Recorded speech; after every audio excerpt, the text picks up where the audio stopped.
Now let's talk about the key generation. This is probably the most important part because the better entropy you have during the key generation, the more secure is your Bitcoin secret. So the easiest way to generate the secret is just to use a built-in true random number generator. So we just go to generate a new key and we get the recovery phrase here.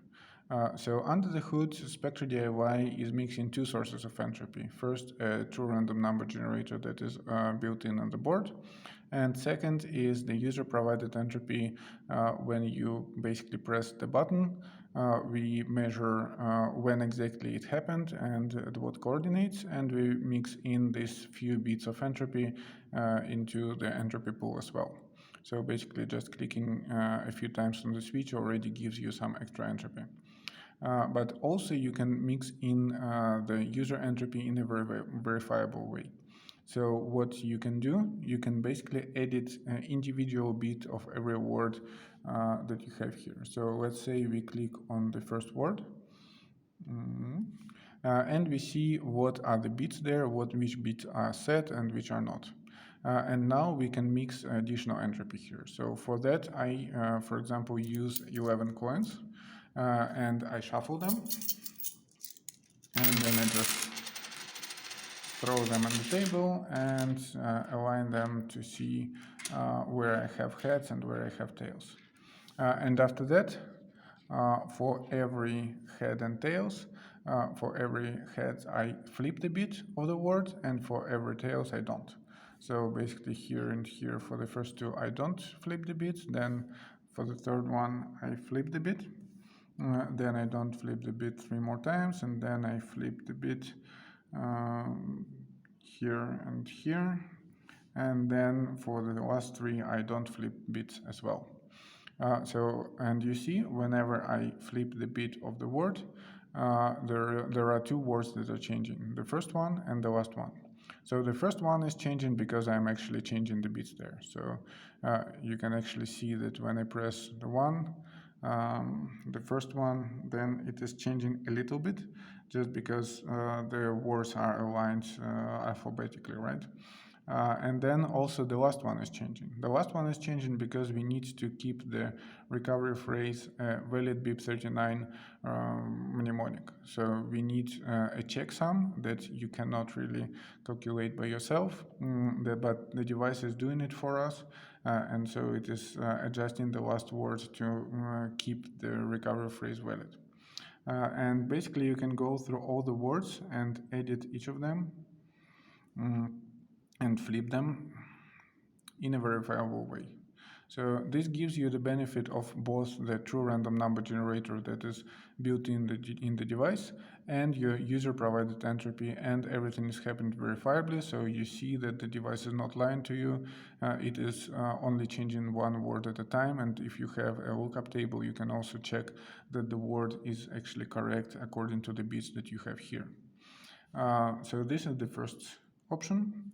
And then the second option is to use external entropy completely, so without relying on the true random number generator that we have here. So for that, for example, you have your table of words and you picked them at random, either using dices or, for example, you cutted them, put them in the hat and shuffled and picked 12 words. So the approach similar to the seed picker. Then what you can do, you can go to the recovery phrase, enter the recovery phrase menu, and start typing your words that you generated somewhere. But as a human, you cannot really make a valid BIP39 mnemonic because it has a hash-based checksum. So you need some help from the device to make it a valid recovery phrase. So I will use some, let's start with panda, for example, and then keep going with some random words. Yeah. One hint, if you have troubles with entering the recovery phrase, you can actually press and see what letter you are pressing, and then just move around and adjust, just because, yeah, even though we have a pretty large screen, it's sometimes not enough, and maybe you have fat fingers like I do, or whatever else. Yeah, so basically when you reach the word number 12 or 18 or 24, and if your recovery phrase is not a valid BIP39 mnemonic, then you will see a button there, fix. So the device is offering you to change the last word to make it a valid mnemonic. So if I click on it, it changes only the last word and makes it a valid mnemonic. So now we can continue and go further. So keep in mind that you need to enter all 12, 18, or 24 words for this button to appear.